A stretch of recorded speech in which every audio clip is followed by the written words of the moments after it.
Halo nakama. Sebelumnya kita ketahui pada alur cerita manga One Piece kali ini telah berada pada fase akhir pertualangan di Arc Wano Kuni. Pertempuran besar yang terjadi sebelumnya telah menuai klimaks yang baik seiring dengan kemenangan yang telah berhasil diraih oleh para samurai dan aliansinya. Dan di video kali ini, Paradox akan melanjutkan kembali pada pembahasan spoiler sebelumnya, yang dimana kali ini kita akan membahas tuntas isi cerita dari chapter 1055. Tanpa perlu banyak basa-basi, mari langsung saja kita berlayar.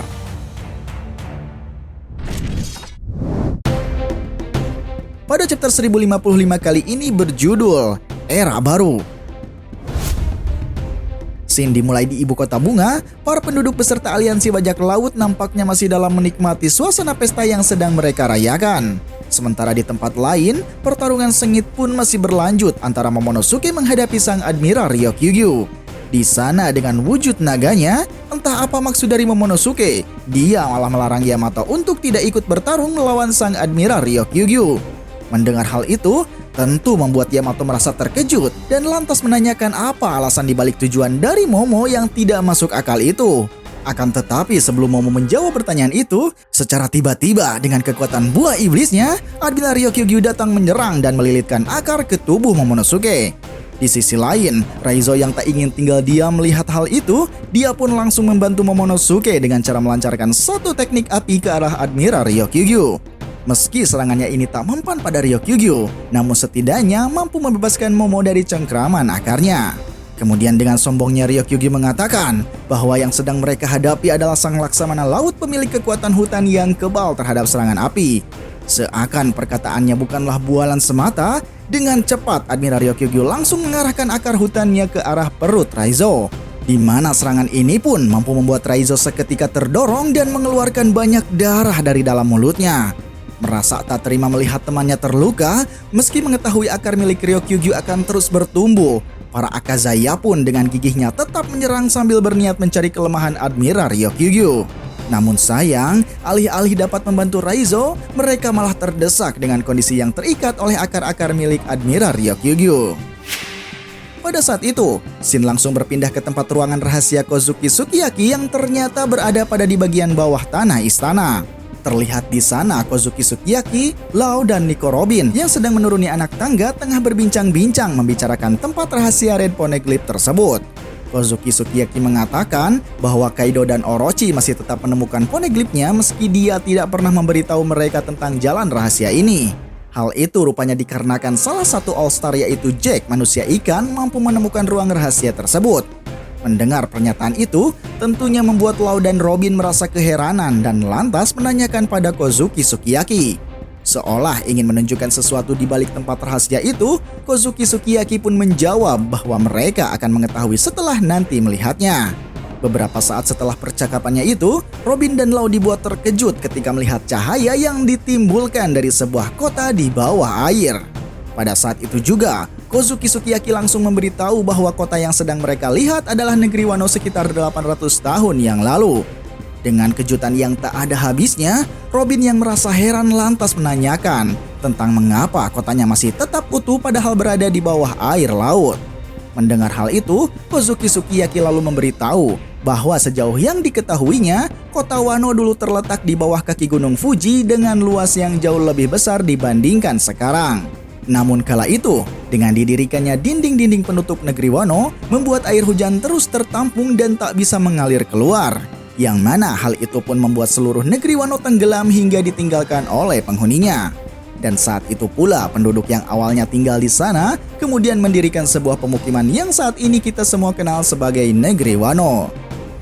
Lalu setelah sebuah fakta yang Kozuki Sukiyaki ungkap, mereka akhirnya sampai di tempat yang sedang mereka tuju, yaitu tempat di mana Red Poneglyph berada. Kemudian Robin yang saat itu takjub, dia mengatakan bahwa ini adalah Red Poneglyph yang ketiga dan butuh satu lagi bagi mereka untuk bisa menuju ke pulau terakhir yaitu Locktail. Sementara itu, Kozuki Sukiyaki kembali mengungkap sebuah nomor yang sangat mengejutkan. Dia pun mengatakan jika terus berjalan lebih dalam lagi, mereka akan menemukan sebuah senjata kuno yang sedang tertidur bernama Pluton. Namun tampaknya Kozuki Sukiyaki menyebut jika dirinya belum pernah melihatnya dan juga tak bisa menunjukkan jalan ke tempat senjata tersebut. Untuk mendapatkan senjata Pluton sendiri, yang pertama harus dilakukan adalah menyingkirkan dinding penghalang di negeri Wano. Melakukan hal yang disebut dengan istilah membuka negeri, itu sebenarnya adalah tindakan yang secara artian mereka akan kehilangan pertahanan terbesarnya. Dan bahkan kemungkinan terburuk mereka juga akan kehilangan senjata kuno. Mendengar hal itu, Robin lalu bertanya, jika membuka negeri Wano sama dengan melepaskan senjata Pluton, lantas apa maksud Kozuki Oden yang ingin melakukannya? Kemudian Kozuki Sukiyaki pun menjawab bahwa apa yang telah diceritakannya adalah legenda turun-temurun dari generasi keshogunan. Yang mana hal itu pun membuat dirinya tak bisa memberitahu tentang apa yang telah Oden pelajari di dunia luar sana. Lalu Shin kembali ke tempat pertarungan Momo dan Admiral Ryokyugyu. Di sana Ryokyugyu dengan angkuhnya mengatakan bahwa tak ada seorang pun yang bisa mengalahkan kekuatan alamnya. Namun jika Kaido masih berada di negeri ini, dia tidak akan pernah datang dikarenakan menurutnya tatanan pemerintah yang dibuat Kaido dimaksudkan untuk menjauhkan predator yang menyerang negeri ini. Sambil mengancam para Akazaya yang saat itu sedang dililit oleh akarnya, Ryokyugyu menegaskan jika dirinya akan meninggalkan mereka setelah mereka menyerahkan Monkey D. Luffy. Kemudian setelah itu, Yamato menyarankan pada Momonosuke untuk memanggil Luffy guna membantunya menghajar Admiral Ryokyugyu.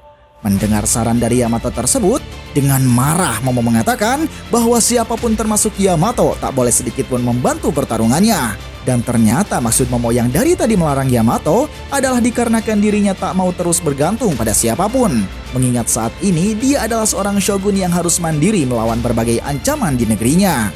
Seolah ingin menunjukkan kekuatannya, Momonosuke lalu mencoba mengeluarkan sebuah teknik mirip seperti Bolo Bird milik Kaido.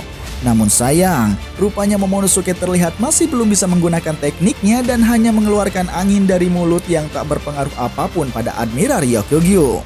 Melihat kebodohan Momonosuke, Admiral Ryokyugyu pun mengejek dengan mengatakan bahwa Momo hanyalah seekor naga manja yang sangat menyedihkan. Merasa tak terima dengan perkataan Ryokyugyu, sambil menyuruhnya pergi, Momo seketika mampu menyemburkan teknik mirip Bolo Bird Kaido tersebut. Di mana hal ini pun membuat Admiral Ryokyugyu terbakar dan terhempas jatuh ke belakang. Serangannya pun tak berhenti di situ. Momonosuke yang merasa belum puas kemudian menyerang Ryokyugyu dengan teknik apinya yang kuat tersebut. Meski serangan kedua kalinya tak mengenai Ryokyugyu sepenuhnya, namun serangan Momo tersebut rupanya mampu melepaskan para Akazaya dari akar yang melilitnya. Dan untuk ketiga kalinya, Momonosuke lagi dan lagi menyerang dengan semburan api hingga membuat Ryokyugyu mengempis dan pohonnya pun mengalami kelayuan. Merasa telah diremehkan, Ryokyugyu yang kembali membesar terlihat hendak akan membalas serangan dari Momonosuke. Akan tetapi, pada saat itu tiba-tiba Ryokyugyu dikejutkan dengan pancaran aliran Haushoku Haki yang entah dari mana datangnya. Dan ketika dia menyadari itu adalah pancaran haki milik Akagami no Shanks, Ryokyugyu pun langsung dibuat tak karuan bahkan sampai membuat dirinya ketakutan. Di sisi lain, di tempat Shanks berada, tampak salah satu krunya meminta Shanks untuk menghentikan pancaran Haushoku Hakinya. Hal itu dikarenakan para anak buahnya tak kuat menahan dahsyatnya aliran dari haki yang sedang dipancarkan oleh Shanks tersebut. Sambil mengarahkan kapalnya menuju Ryokyugyu, Shanks dengan santainya berkata bahwa dirinya akan menyebut angkatan laut sebagai pecundang atau tak tahu malu. Dikarenakan hal itu adalah sebuah tindakan yang kurang baik ketika menyerang sebuah negeri yang sedang kelelahan setelah pertarungan besarnya. Dengan menunjukkan ekspresi wajah yang menakutkan, Shanks pun lalu lanjut bertanya bahwa apakah era baru ini terlihat semenakutkan itu bagi mereka angkatan laut. Mendengar perkataan Shanks tersebut, sambil berniat meninggalkan negeri Wano, Ryokyugyu lalu menjawab bahwa setidaknya untuk saat ini dirinya tidak berniat mencari masalah dengan bajak laut Akagami no Shanks. Di sisi lain, terlihat Yamato pun melompat kegirangan dibarengi Momonosuke yang menangis terharu melihat Admiral Ryokyugyu meninggalkan Wano Kuni. Lalu Shin berpindah ke tempat para kru topi jerami yang masih berpesta. Ternyata mereka sedang melihat Momonosuke dan memuji perjuangannya yang telah berhasil tanpa meminta bantuan padanya. Akan tetapi dengan pancaran haki Shanks sebelumnya, Luffy pun dibuat tersenyum dan mengatakan bahwa saat merasakan haki tersebut dirinya teringat dengan wajah familiar yang muncul di dalam benak pikirannya. Lalu di akhir chapter, kita telah diperlihatkan dengan kapal milik Akagami no Shanks yang sedang berada di lautan negeri Wano. Apakah mereka akan menuju tempat tersebut? Ataukah hanya sebatas ingin melewatinya saja? Yaps, kita pun dibuat penasaran dengan apa yang akan dilakukan oleh Shanks selanjutnya di negeri Wano. Nantikan pembahasan pada video selanjutnya. Salam Paradox.